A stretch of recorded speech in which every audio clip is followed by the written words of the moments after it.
वासनांध captain खराच्या अटकेची inside story Zee 24 तासच्या हाती आली आहे। मुख्यमंत्री देवेंद्र फडणवीस यांच्या सूचनेनंतरच या प्रकरणात सर्व सूत्र हल्ली होती आणि त्यानंतर नाशिक पोलिसांनी सिक्रेट ऑपरेशन करत खरातला बेड्या ठोकल्यात। खराच्या अटकेमागची इन्साइड स्टोरी नेमकी काय बघूया।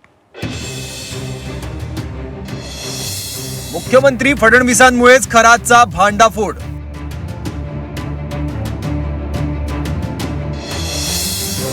फडणवीसांचा एक फोन आणि भोंदू खरातचा खेळ खल्लास।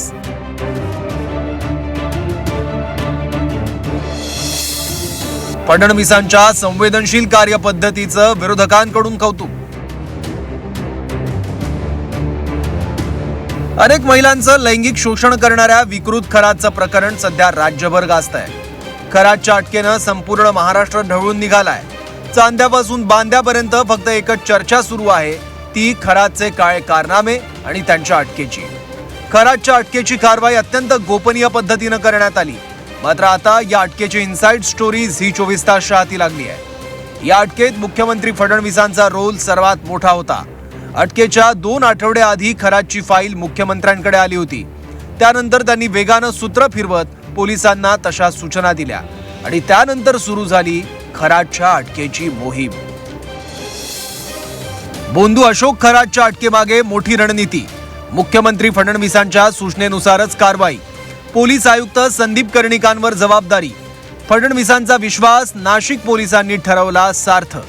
फडणवीसांच्या सूचना आणि पोलीस आयुक्तांचा प्लान। मोबाईल स्विच ऑफ करून गुप्त ऑपरेशन। चोर शिरल्याचं नाटक करत थेट घरात प्रवेश आणि बेड्या। मोबाईल स्विच ऑफ करून गुप्त ऑपरेशन। गुन्हे शाखेच्या पथकानं मोहीम केली फत्ते। एरवी प्रत्येक गोष्टीत सत्ताधाऱ्यांवर टीका करणाऱ्या विरोधकांनीही फडणवीसांच्या कार्यपद्धतीचं तोंड भरून कौतुक केलं। तसंच मुख्यमंत्री अंधश्रद्धा निर्मूलनाचा महाराष्ट्राचा वारसा पुढे घेऊन जात असल्याचं सुप्रिया सुळेंनी म्हटलंय। हे अंधश्रद्धा निर्मूलनाचं खूप मोठं काम हे महाराष्ट्राने देशाला दाखवून दिलं आणि तोच वारसा आज महाराष्ट्राचे माननीय मुख्यमंत्री पुढे नेतात। हे आमच्यासाठी एक महिला म्हणून, एक नागरिक म्हणून ही अभिमानाची गोष्ट आहे। आमचे मतभेद हे कायम राहतील राजकीय, पण राजकीय मतभेद असले तरी एखाद्या मुख्यमंत्र्यांनी चांगलं काम केलं तर त्याची एक सामाजिक कामासाठी ही नोंद केलीच पाहिजे। म्हणून मी देवेंद्रजींचे जाहीर आभार मानते। आणि ते अत्यंत गुप्ततेनेही कारवाई झाली। हे फक्त मुख्यमंत्री त्याच्यामध्ये मॉनिटरिंग करत होते, बाकी कोणी नाही, आणि नाशिकचे पोलीस आयुक्त।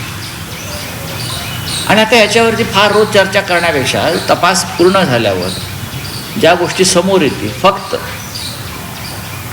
यात सहभागी असलेले आमदार, राजकीय कार्यकर्ते, खासदार, मंत्री, अधिकारी यांची नावं समोर आली पाहिजे। मुख्यमंत्र्यांचं अभिनंदन पहिल्या दिवशीच केलेलं आहे। मुख्यमंत्र्यांचं अभिनंदन मी पहिल्या दिवशी केलं आहे। नाशिक पोलिसांचं आम्ही अभिनंदन केलेलं आहे। ही आता फक्त हिमनगावरचे एक टोक आहे, अजून बऱ्याच गोष्टी बाहेर यायच्या। दरम्यान खरातवर कारवाईसाठी एक पीडित महिला एका आमदाराला भेटली होती। तिने व्हिडिओ दाखवत आमदाराला आपबीती सांगितली, मात्र तिथे तिच्या पदरी निराशाच पडली। नंतर दुसऱ्या एका आमदाराने फडणवीसांच्या कानावर हे प्रकरण घातलं। त्यानंतर वेगाने सूत्र हल्ली आणि अटकेची मोहीम सुरू झाली। ते आमदार बहुतेक त्या खरात बाबांच्या प्रभावाखाली असतील आणि विधानसभा सदस्य ज्यांनी कोणी अशी चूक केली असेल तर मला वाटतं ते लोकांमधले पॉप्युलर वगैरे नसावेत, कुठल्या तरी हवेवर वगैरे निवडून आलेत असतील किंवा पक्षाच्या प्रभावाखाली। साधारणतः कुठल्याही आमदाराकडे अशी काही सामान्य माणसाने जर तक्रार केली तर पहिल्यांदा पोलिसला सांगून ह्या मायमाऊलीची तक्रार लिहून घ्या आणि त्याला लगेच जे आहे त्याच्यावरती कारवाई करायला पाहिजे होती। आमदार मला माहीत नाहीत। मुख्यमंत्री फडणवीसांच्या सतर्क आणि संवेदनशील भूमिकेमुळे विकृत खरात गजाआड गेला। त्याबाबत अधिक तपास सुरू आहे। या तपासात जे दोषी आढळतील त्यांच्यावर कठोरात कठोर कारवाई सुद्धा होईलच। मात्र या प्रकरणातून राज्यातील जनतेनेही धडा घ्यावा। अंधश्रद्धा पसरवणारे, महिलांचं शोषण करणाऱ्या बाबांविषयी पोलिसांना वेळीच कळवलं पाहिजे। ब्युरो रिपोर्ट, झी 24 तास, मुंबई।